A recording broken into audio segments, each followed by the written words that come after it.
Il n'y avait personne dans le vestiaire des hommes. J'ai regardé autour de moi et suis allée directement au cahier de Dave. J'étais sur le point d'ouvrir son casier quand j'ai entendu des voix.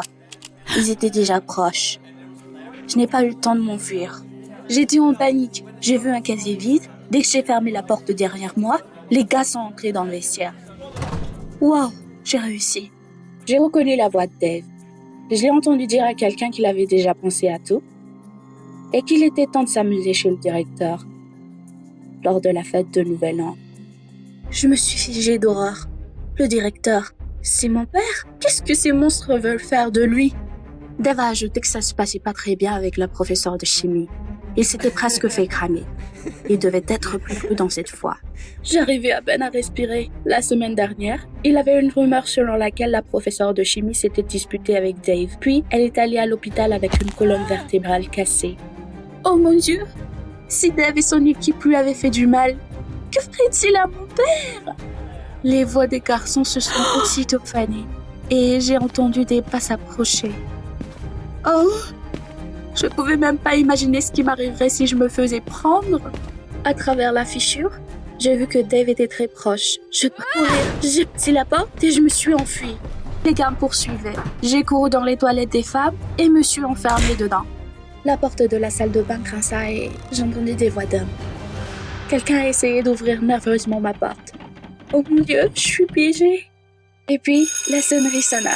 En entendant cela, les garçons ont rapidement quitté les toilettes en évitant de se faire remarquer. J'ai regardé dehors et j'ai vu. Garde le silence ou tu le regretteras. Ils me feront quelque chose si je le dis à tout le monde. Mais je dois sauver mon père. Je suis allée à son bureau. Il fallait qu'il découvre avant qu'il ne soit trop tard. Il a été ennuyé parce que je l'ai distrait. La fête du Nouvel An est déjà ce soir et rien n'est prêt. Papa, tu dois tout annuler, c'est très important. J'ai tout dit à mon père et lui a demandé d'annuler la fête le plus tôt possible. Et il a juste souri et a dit que je ne voulais probablement pas que mon père prenne à la fête. Qu'est-ce que ça a à voir avec ça? Tu es en réel danger, papa. S'il te plaît. Ils m'ont dit à mon père de venir avec moi pour qu'il puisse voir l'inscription sur le miroir. Peut-être que cela convaincrait au moins. Papa a accepté mais à contre-cœur. Toilette, l'inscription sur le miroir avait déjà disparu. Dave l'a délibérément effacée, mais il y a un autre indice. Laissez papa regarder les caméras alors que j'étais poursuivie par ces gars. Drash, il m'a dit de rentrer à la maison et de me préparer pour les vacances et de ne plus le distraire pour ses bêtises. Dave est un bon gars et il ne m'intimiderait pas.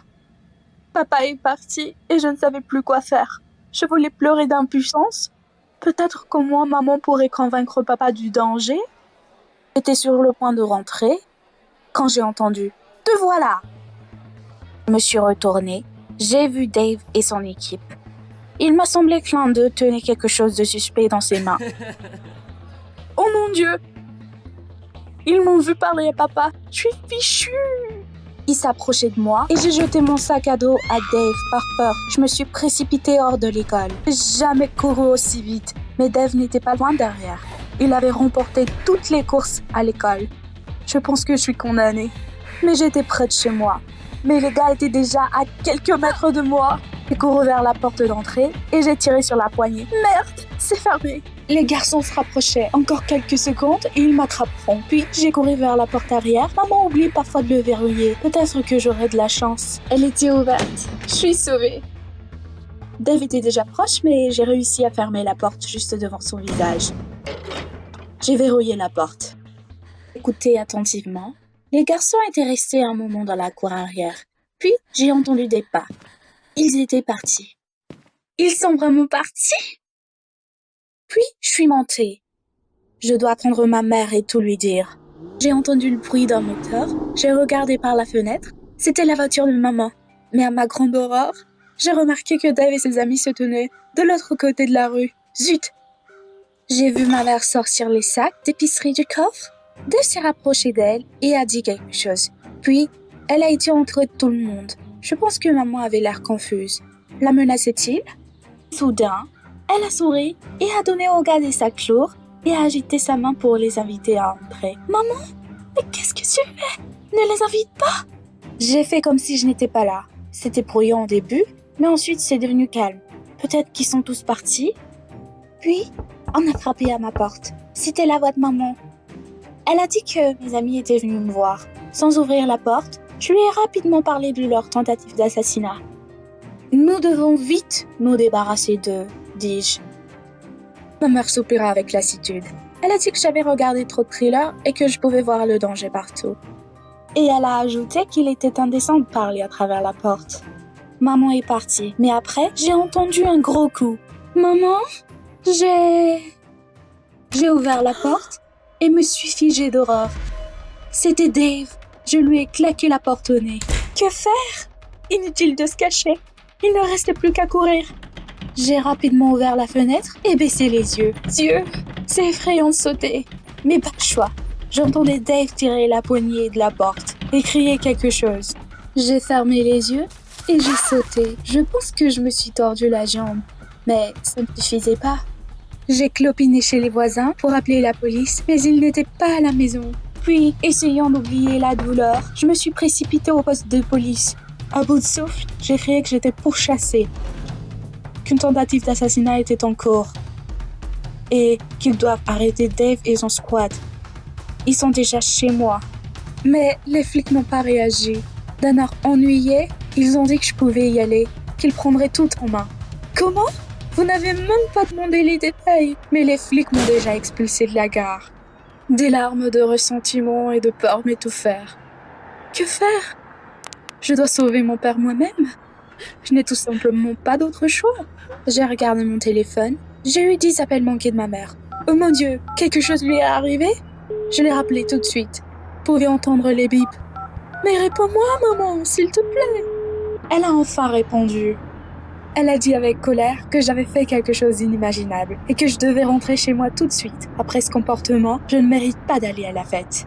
Désolée, maman, mais je dois y aller. J'ai raccroché et j'ai couru à l'école. Je pense que j'ai un plan. Avant le début de la fête, je me suis faufilée dans la salle de sécurité et j'ai volé la clé de la classe de biologie. Et puis, j'ai couru vers mon père et lui ai dit que j'avais besoin de son aide d'urgence. Quelqu'un a laissé sortir des rats dans le laboratoire pour gâcher la fête de l'école. Mon père s'y est dépêché. Il ne pouvait pas se permettre que ce genre de choses se produisent. Papa est entré dans la salle et a commencé à vérifier les cages. Mais j'ai verrouillé la porte. Je suis désolée, papa, mais c'est ton bien. Mon père me criait de le laisser sortir. Sinon, j'aurais de gros problèmes. J'ai vu par les vitres de la porte comment il était en colère. Il s'arrêta brusquement et regarda quelqu'un derrière moi. Je me suis retournée et 2 policiers se tenaient derrière moi. Apparemment, ils ont été envoyés ici après mon message.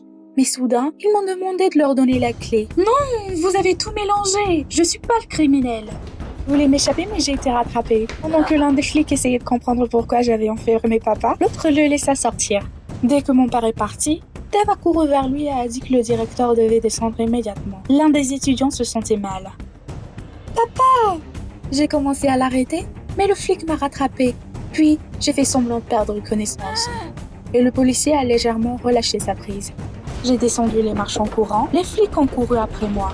J'espérais y arriver à temps. Il n'y avait personne au premier étage. Puis, j'ai entendu le bruit de coups de feu. Et puis la fille hurle. Je me suis effondrée. Non, papa, non! Paniquée, j'ai couru vers la cour. J'ai vu les élèves regarder les feux d'artifice. Et Dave tendait à mon père un gâteau qui disait « 10 ans de travail scolaire ». Mais qu'est-ce que tout ça veut dire? Qu'en est-il de la tentative d'assassinat? J'ai été renversée par les flics. Ils étaient sur le point de me mettre les menottes aux mains lorsque mon père est intervenu. Il a dit qu'il semblait comprendre ce qui s'est passé et leur a brièvement expliqué la situation.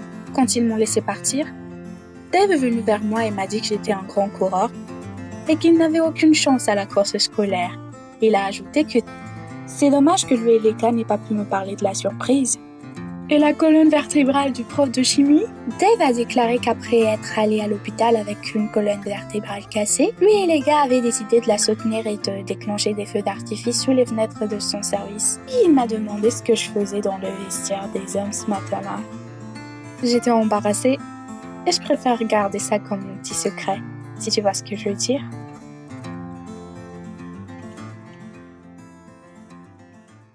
J'ai essayé de me concentrer, de me préparer à l'examen. C'était dans une semaine. Si je ne réussissais pas, j'étais foutue. Soudain, mon frère jumeau Léo a fait irruption dans la pièce. Hé, tu devrais vraiment frapper. Tu dois m'aider à battre cet affreux Ron. Tu es forte et cool. Il s'est énervé, a sorti son téléphone et a montré une photo d'un type. Léo, tu as perdu la tête? Léo a expliqué. Le chef de la classe, Ron, un lycéen, a fixé une date et un lieu de rencontre. Et maintenant, Léo était foutu. Il ne s'était même pas battu une seule fois. Oui, mon frère malheureusement était vraiment faible. Il ne faisait qu'apprendre des leçons et lire des livres. L'intello. Mais je ne m'attendais pas à devoir botter le cul de son ennemi. Qu'avait fait Léo pour tomber sur une ordure? Mon frère et moi nous ressemblions vraiment beaucoup. Les visages étaient très similaires et nous avions les yeux bleus et les cheveux blonds. Mais nos personnalités étaient différentes. J'étais active depuis l'enfance, alors mes parents m'ont envoyé suivre des cours de karaté. Et j'étais vraiment douée pour ça. Très vite, le sport est devenu l'œuvre de ma vie. Et j'ai été transférée dans une école de sport. Mais mon père a donné un ultimatum. Réussir tous mes examens avec des 20 sur 20, sinon pas d'entraînement. Et je détestais étudier. Contrairement à mon frère, il était l'enfant le plus intelligent de l'école, mais aussi le plus faible. Et puis, j'ai une idée. Si je le remplaçais, il passerait les examens à ma place. Bingo! J'ai immédiatement posé cette condition à Léo, et il a accepté. Bon, se battre était beaucoup plus amusant que d'étudier pour des examens. Nous nous sommes serrés la main, et le lendemain matin, je suis sortie de ma chambre, dans les vêtements de Léo et un bandana avec mes cheveux repliés en dessous. Quand je suis entrée dans l'école, j'ai immédiatement senti quelqu'un me pousser derrière. « Hé Léo, tu as trouvé ce bandana dans la poubelle ?» Je me suis retournée. Il y avait un mec mignon qui se tenait devant moi, souriant malicieusement. J'ai sauté de surprise. Et c'était Ron! Il n'avait même pas l'air d'une ordure. Mais je dû le remettre à sa place et j'ai gloussé effrontément. Et dans une voix de basse masculine rude, j'ai dit comment mon visage était normal. Un rire a traversé ce copain. Et Ron se tenait là, me regardant dans la confusion. Il ne s'attendait clairement pas à ça de la part de mon frère. Mais je suis allée droit au but. Alors, le rendez-vous il est quand, Ronnie? Il rétrécit les yeux de façon suspecte et dit que ce sera bientôt et est parti. Faible, je vais lui montrer qui est le responsable en quelques secondes.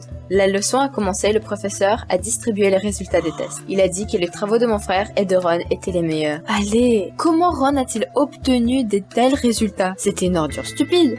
Et puis un morceau de papier s'est mis à voler dans mon dos. Et qu'est-ce que... Je me suis retournée et j'ai vu le sourire arrogant de Ron. Je n'ai pas attendu, je lui ai immédiatement jeté ma trousse au crayon au visage. Pour le faire comprendre à qui il se prenait. T'as plein de complexes pour intimider les autres? J'ai dit. Et la classe a éclaté de rire. À ce moment-là, le professeur a dit que si j'étais si intelligente, je leur dirais probablement immédiatement quelle année Christopher Colomb a découvert l'Amérique. Je ne pensais pas devoir étudier pour Léo. J'essayais de penser à quelque chose à dire et puis je marmonnais quelque chose dans le hasard. Il y a eu un silence de mort dans la classe. Et soudain, je me suis rendu compte que j'avais oublié de parler à voix basse. J'ai répondu comme une fille. Je me suis plainte d'un mal de gorge et j'ai quitté la classe en trompe. Je suis sortie de l'école en courant et je me suis assise sur la pelouse dans le jardin pour me calmer. Mon cœur battait la chamade. Et si on m'avait découvert? J'étais si emballée que je n'ai même pas remarqué l'ombre qui planait sur moi. Dans la seconde qui a suivi, quelqu'un m'a brusquement pris par le t-shirt. C'était Ron. Il m'a regardé dans les yeux et s'est juré de découvrir pourquoi Léo était soudainement devenu si audacieux. Je l'ai rapidement repoussé et je me suis dépêchée de rentrer chez moi. Assez d'aventures pour aujourd'hui. Je voulais me distraire, mais quand je suis rentrée à la maison, je ne pensais qu'à cet idiot de Ron. Comment il m'avait énervé, il était si intelligent, et il a prétendu être quelqu'un d'autre.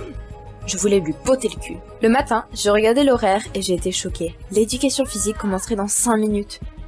Je ne pouvais pas changer de vêtements avec les gars dans la même pièce. Ils sauraient tout de suite que j'étais une fille. Puis je suis allée voir le professeur et j'ai menti en disant que j'avais oublié ma tenue de sport. Mais ensuite, Ron est apparu de nulle part. Il sourit malicieusement et dit qu'il avait un ensemble de rechange. Merde, il embêtait encore. Le professeur a fait un signe de tête et j'ai dû aller au vestiaire. Ron m'a jeté un sac de vêtements, puis s'est assis sur le banc et m'a fixé du regard. Que dois-je faire maintenant?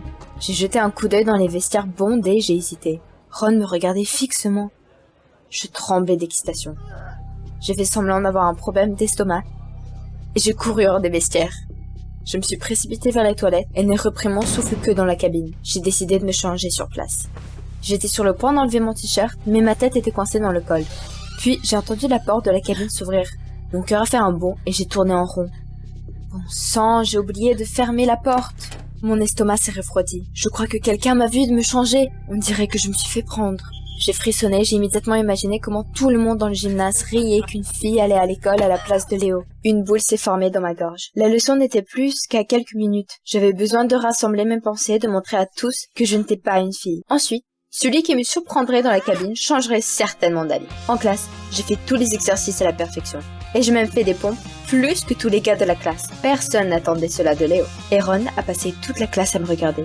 Après les cours, j'étais debout à mon casier et je sortais mes manuels scolaires. Quand Ron s'est soudainement précipité vers moi et a attrapé un des livres. J'en ai marre! J'ai balancé un coup de poing aussi fort que possible pour frapper Ron au visage, mais il m'a esquivé, m'a attrapé autour de la taille et m'a coincé contre les casiers. J'ai eu peur pendant une seconde et Ron me regardait d'un air vif. Bizarrement, j'ai remarqué pour la première fois la profondeur de ses yeux bruns. Nous nous sommes regardés pendant quelques secondes, puis Ron m'a brusquement relâché. Mon cœur battait à tout rompre, et mes joues semblaient brûler. Mais qu'est-ce qui n'allait pas chez moi? Je lui ai lancé un regard confus. J'ai pris mes affaires et je me suis vite enfuie. Je me suis dépêchée de rentrer et je me suis couchée sur le lit sans me déshabiller. Mon Dieu, j'ai un faible pour le némésis de mon frère. Aussitôt, Léo a fait irruption dans ma chambre. Il n'arrêtait pas de dire que j'étais la meilleure sœur du monde. Waouh, que s'est-il passé? Léo tenait son téléphone et montrait des messages des filles. T'es un beau gosse, t'es tellement coquin. Mon frère Léo rayonnait de joie. Et pendant longtemps, il m'a remercié de m'être occupé de Ron et pour le rendre populaire. C'était comme si quelque chose s'était brisé à l'intérieur. Alors maintenant, Léo retournait à l'école et je n'allais plus revoir Ron. Une bosse s'est immédiatement levée dans ma gorge. Léo se dirigeait vers la porte quand elle s'est soudainement retournée et m'a demandé d'aller à l'école pour la dernière fois demain. Quoi? Léo poursuit. Il faut rendre Ron fou pour qu'il puisse enfin fixer une date et un lieu de rencontre. Et ensuite, on s'occupe de lui. J'ai hoché la tête dans la confusion. Oui Léo. Je n'ai pas pu dormir de la nuit. J'ai décidé que je ne devais pas céder à des sentiments soudains. Je devrais détester Ron. Il a été horrible avec Léo. Alors j'allais montrer à Ron où était sa place. Le lendemain, j'ai fait irruption dans la classe et j'ai immédiatement voulu défier Ron. Mais il n'était pas là. J'ai couru dans toute l'école, mais Ron semblait avoir complètement disparu. Bon sang! Pourquoi a-t-il disparu aujourd'hui? Je me suis assise à mon bureau et j'ai essayé de lire. Mais je ne pensais qu'à Ron. Des sentiments faisaient rage en moi. Il intimidait mon frère. Je devrais le détester de tout mon cœur. Et je ne pensais qu'à Ron. J'étais si tendue que je n'ai même pas remarqué qu'il a fait irruption dans la classe avec ses amis. Je ne pouvais plus attendre, alors je suis immédiatement partie et j'ai essayé de le frapper. Mais Ron m'a esquivé. Je tremblais de colère et il souriait. Comme je déteste ce sourire, il n'y avait pas de temps pour réfléchir, c'était maintenant ou jamais. Puis j'ai vu un paquet de pétards dans les mains de son ami. « Tu fais semblant d'être cool. Mais tu peux faire ça, j'ai crié sur Ron. » La colère bouillonnait en moi. Je commençais à perdre le contrôle de mes émotions et je me suis laissé emporter. J'ai brusquement arraché le paquet, allumé un des pétards et les jeté sur le tableau. « Prends-le, Ron, n'aie pas peur. » Bang! Quelle explosion! Il semble que toute l'école l'ait entendu. Et alors? Ne fais pas ton fier. J'étais si fière, mais un professeur en colère est apparu sur le pas de la porte. Il a immédiatement demandé « Qui a fait ça ?» Et puis, il a regardé le paquet de pétards dans ma main et a tremblé de colère. « Au directeur, tout de suite !» Le professeur a crié si fort que j'ai bronché. Et c'est seulement maintenant que j'ai réalisé ce que j'avais fait. Après cela, Léo serait renvoyé de l'école. Il aurait pu avoir un avenir brillant si je n'avais pas tout gâché. J'étais assise au bureau du principal, la tête baissée, quand j'ai vu Ron au bout du couloir. Il m'a ignoré et est entré dans le bureau. « Non! Attends !» J'ai paniqué, j'ai couru vers la porte du bureau. J'avais peur de ce que Ron allait faire, mais soudain, j'ai entendu Ron dire à haute voix qu'il avait lancé le pétard. Je ne pouvais pas le croire. Est-ce qu'il me protégeait? Ron a poursuivi en disant qu'il avait donné le paquet à Léo exprès et que Léo avait pris le coup. J'étais tellement nerveuse que j'étais sur le point de me précipiter dans le bureau. Mais la porte s'est ouverte juste devant moi et j'ai enfoncé mon nez dans la poitrine de Ron. J'ai demandé avec excitation « Pourquoi tu as pris le blâme à ma place ?» Et puis Ron s'est approché de ma tête et a enlevé doucement mon bandana. Je ne savais pas ce qui se passait. En fait, il ne pouvait pas croire que Léo avait changé si rapidement. Il m'a donc suivi aux toilettes avant les cours et il a tout compris. Il a dit que j'étais la fille la plus courageuse qu'il connaissait. Il ne pensait pas que le nerd de Léo avait une sœur aussi cool. Oui, mais pourquoi intimider mon frère? Puis Ron a souri tristement et a dit que il s'était emporté avec Léo de la même manière que ses camarades de classe s'étaient comportés avec Ron quand il était enfant. C'est seulement grâce à moi qu'il a réalisé à quel point c'était terrible. Personne ne respecte les gens intelligents. Il faut apprendre à être courageux. Ron le savait de première main. Il n'a jamais voulu être connu comme un nerd, alors il commençait à intimider tout le monde autour de lui. Et Ron a mystérieusement ajouté qu'il était très heureux que tout se passe si bien avec notre situation. J'étais là, figée, quand Ron m'a soudain serré timidement dans ses bras et une agréable chaleur s'est répandue dans mon corps. Ron m'a demandé ce que je faisais ce soir. Soudain, j'ai été submergée de sentiments et je n'ai pas pu m'en empêcher. Je lui ai sauté dessus en riant comme une vraie fille. Vous avez aimé la vidéo? Abonnez-vous à la chaîne. Merci.